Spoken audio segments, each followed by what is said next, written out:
آج کی شب منسوب ہے عالمی شہزادے قاسم سے۔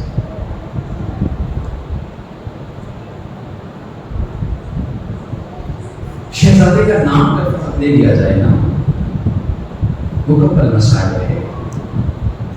قاسم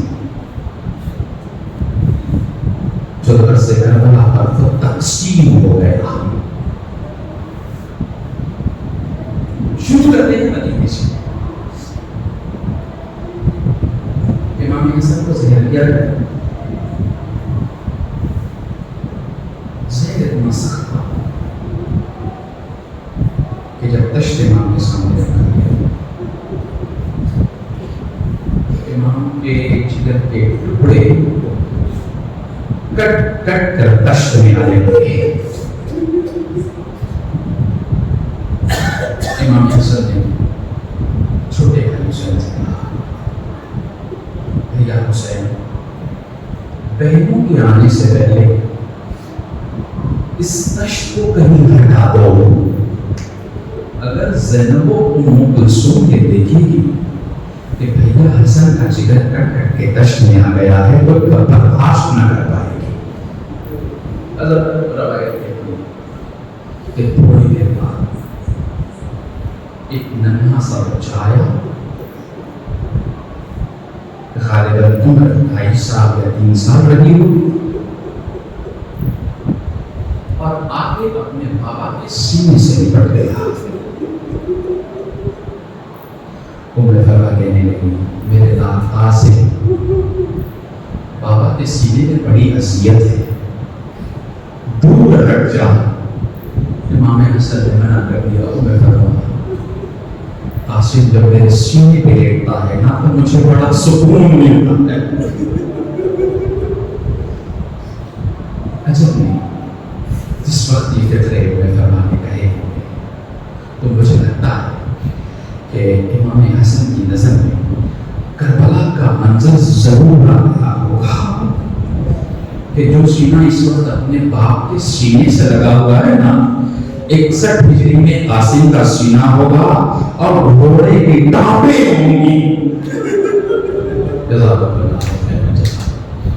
آخری میں ہمارے یہاں کی دستور ہے کہ جب کوئی دنیا سے جاتا ہے تو وصیتیں لے کے جاتا ہے، وصیتیں لے کے جاتا ہے۔ امام حسن نے قلم پر پاس منگایا، ایک وصیت لکھی اور اسے تعویذ بنا کر قاسم کے حوالے کر دیا۔ میرے جب تم مصیبتوں میں گر جانا، چاروں طرف سے مصیبتوں کا انبار ہو، میرے لیے جب تمہیں کوئی راستہ دکھائی نہ دے تو یہ بازو پہ بند تعویذ کو ایک مرتبہ ضرور کھول لینا۔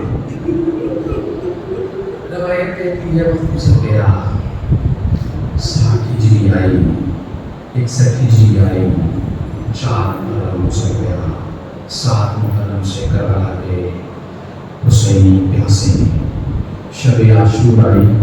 ہر ماں اپنے بچے سے یہی کہہ رہی تھی، میرے لاڈلے لوگوں، سب سے پہلے حسین پہ تمہاری قربانی ہونی چاہیے۔ میں فرما بھی اپنے لاڈلے قاسم سے یہی کہہ رہی تھی، میرے لال، سب سے پہلی قربانی چچا پر تمہاری ہونی چاہیے۔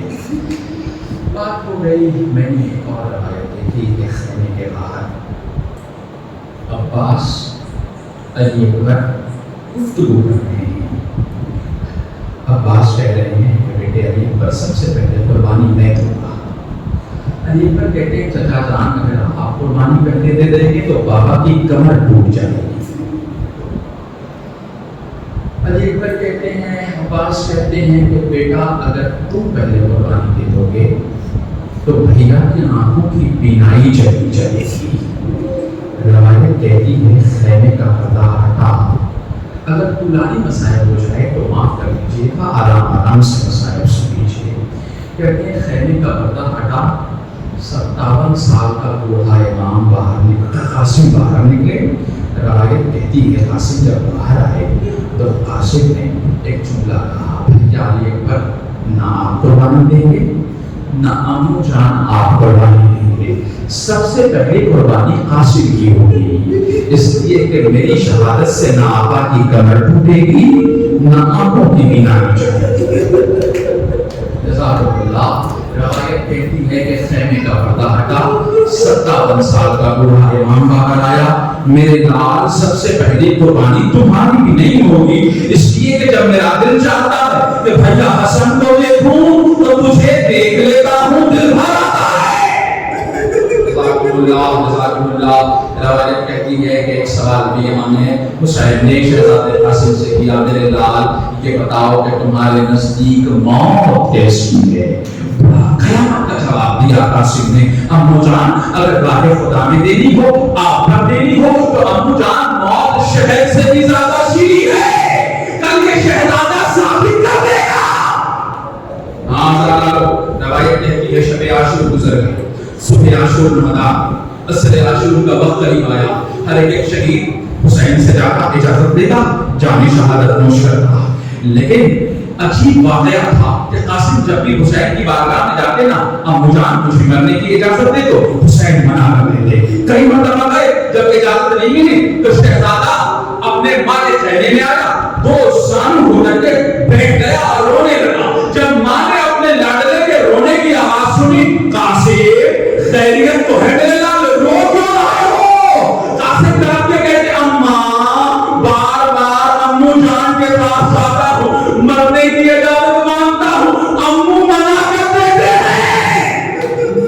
اسی اسنا میں ایک مرتبہ قاسم کی روتے روتے نظر اپنے بازو پہ بندی تعویذ پہ گئی، خوش ہو گئے، بابا نے کہا تھا میرے لال جب مصیبتیں چاروں طرف سے گھیر لیں تو اس تعویذ کو کھول لینا۔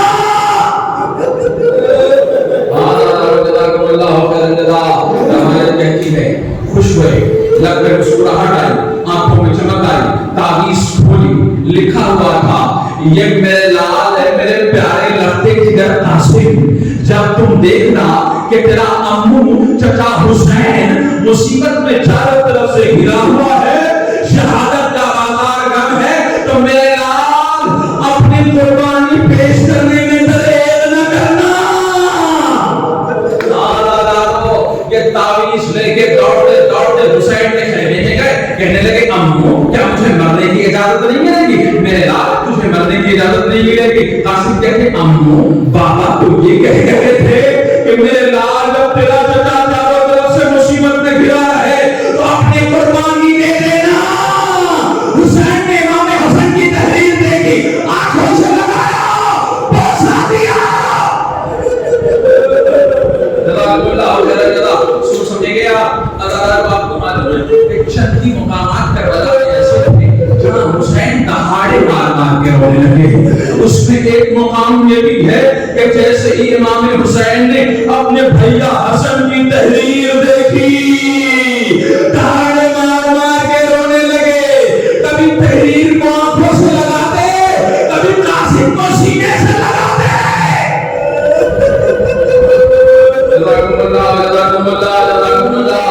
بعض روایتیں تو یہ کہتی ہیں کہ حسین یہ عمل کرتے کرتے ایک مرتبہ غش کھا کے گر پڑے۔ جزاکم اللہ خیر و جزا۔ روایت کہتی ہے کہ شہزادہ کو اجازت ملی، لیکن ہاں حسین خود اپنے ہاتھوں سے تیار کر رہے ہیں، خود اپنے ہاتھوں سے بنائی۔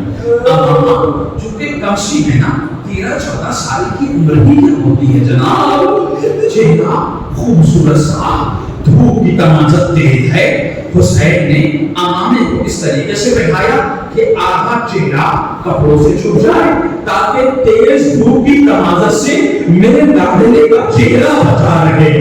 ہاں خود اپنے ہاتھوں سے بٹھائی، زرہ بٹھایا۔ میں نے اس میں دو روایتیں دیکھی، ایک روایت دیکھی کہ حسین نے زرہ بٹھا لی، ایک روایت کی میں نے دیکھی کہ حسین چونکہ جب زرہ بٹھاتے تھے نا تو زرہ بڑی ہو جاتی تھی، حسین زرہ کو بدل دیتے تھے، پھر جب زرہ بڑی ہو جائے تو پھر دوسری بدل دیتے تھے، کئی مرتبہ زرہ بدلی، تو آخری مرتبہ شہزادے نے کہا امو جان ایسا لگتا ہے کہ میرے لیے کربلا کے لیے زرہ بنائی نہیں گئی، امو تیرا لاڈلا بغیر زرہ کے جائے گا۔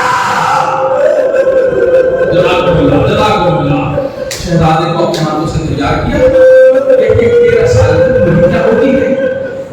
چھوٹے تھے کہ خود سے گھوڑے پہ سوار نہیں ہو پا رہے تھے. امام حسین نے سہارا دے کر کے گھوڑے پہ سوار کیا. شہزادہ گھوڑے پہ سوار ہوا. طولانی مسائل ہو جائے تو مجھے معاف کر دیجیے گا، اس لیے کہ ام فروا کو بھی پرسا دینا ہے اور امام حسن کو بھی پرسا دینا ہے، بی بی فاطمہ کو بھی پرسا دینا ہے. شہزادے کو سوار کیا حسین. شہزادہ گھوڑے پہ سوار ہوا، میدان کارزار میں آیا. پسر سعد نے حضرت شامی سے کہا کہ جناب قاسم کے مدے مقابلے میں نہ جائے گا. بڑا بہادر تھا. روایتیں کہتی ہیں کہ اس کی طاقت اتنی تھی جتنی 4000 آدمیوں کی طاقت ہوتی ہے. اس نے سنتی محسوس کی. پسر سعد سے کہتا ہے اس بچے کے مقابلے میں مجھے بھیج رہا ہے. پسر سعد پلٹ کے کہتا ہے یہ بچہ کسی سبزی فروش کا بچہ نہیں ہے، یہ خاندان بنی ہاشم کا بچہ ہے، اسے معمولی نہ سمجھ. حضرت شامی نے اپنے بچوں کی طرف دیکھا. 4 بیٹے تھے اس کے. اس نے اپنے پہلے بیٹے کو پوچھا. قاسم نے ایسی تلوار چلائی کہ پہلا بیٹا واسل جہنم ہوا، دوسرے کو بھیجا واسل جہنم ہوا، تیسرے کو بھیجا واسل جہنم ہوا، چوتھے کو بھیجا واسل جہنم ہوا. اب وہ باپ تڑپ گیا اپنے بیٹوں کو لاش کو دیکھ کر کے. ایک مرتبہ حضرت شامی خود اٹھا. حسین قلعے سے کھڑے یہ منظر دیکھ رہے تھے. حسین کے چہرے کا رنگ متغیر ہوا. فضا نے پوچھا آقا خیریت تو ہے؟ کہا میرے شہزادے کے مدے مقابل میں وہ آ رہا ہے جس کی طاقت 4000 فوج کے برابر ہے. عجب نہیں میرا دل کہتا ہے. حسین نے کہا ام فروا اپنے لاڈلے کے لیے دعا کر دو. ہاں دادا کی دعا تو مستجاب ہوئی. حضرت شامی کو بھی قاسم نے علی کے پوتے نے علی کی طرح انصاف کرتے ہوئے کو حصوں میں تقسیم کر دیا. اب جب پسر سعد نے دیکھ لیا کہ بڑے بڑے بہادر اس کے بدلے مقابل پھیپڑی مار گئے تو ایک مرتبہ اعلان کیا کہ داہنے کے گھوڑے دائیں دوڑائے جائیں، بائیں کے گھوڑے دائیں دوڑائے جائیں. کربلا کا پہلا ایسا زندہ شہید تھا کہ جس کی زندگی میں لاشیں کو برباد کر دیا گیا. ہاں جیسے شہزادہ گھوڑے سے زمین میں آیا، السلام علیکم یا اماں، ابو جان میرا سلام آخر قبول کر لیجیے. جزاک اللہ. جیسے حسین نے قاسم شہزادے کی آواز سنی گھوڑے پہ سوار ہوئے. ایسے دوڑے جیسے کوئی شکاری شکار پہ دوڑتا ہو. لیکن ہائے بے قسمت، حسین کے پہنچنے سے پہلے قاسم کا لاشا تقسیم ہو چکا تھا. جزاکم اللہ. بس چند دقیقے زحمت تمام ہو گئی. اب حسین پہنچے، آواز دے رہے ہیں قاسم زندہ تو نہیں جو لبیک کہہ سکے. میرے مولا نے چادر بچھائی، قاسم کے پروان لاشوں کے ٹکڑے. کہیں سے ہاتھ اٹھایا، کہیں سے پیر اٹھایا. عجب نہیں حسین نے مدینے کا رخ کیا ہوگا. اے بھیا آزاد، تیرے قاسم نے ہم نے شہادت. جزاکم اللہ. بس آخری فطرات ہیں، تخفیف زحمت ہو رہی ہے. اے بھیا قاسم نے ہم نے شہادت ادا کر لیا. تیرے آخری وقت میں جگر کے ٹکڑے دشنے آئے، قاسم کا پاشا بنا ٹکڑوں میں بٹ گیا. بس سارے جملے تخفیف زحمت ہے. روایت کہتی ہے حسین نے قاسم کے پامال لاشوں کے ٹکڑوں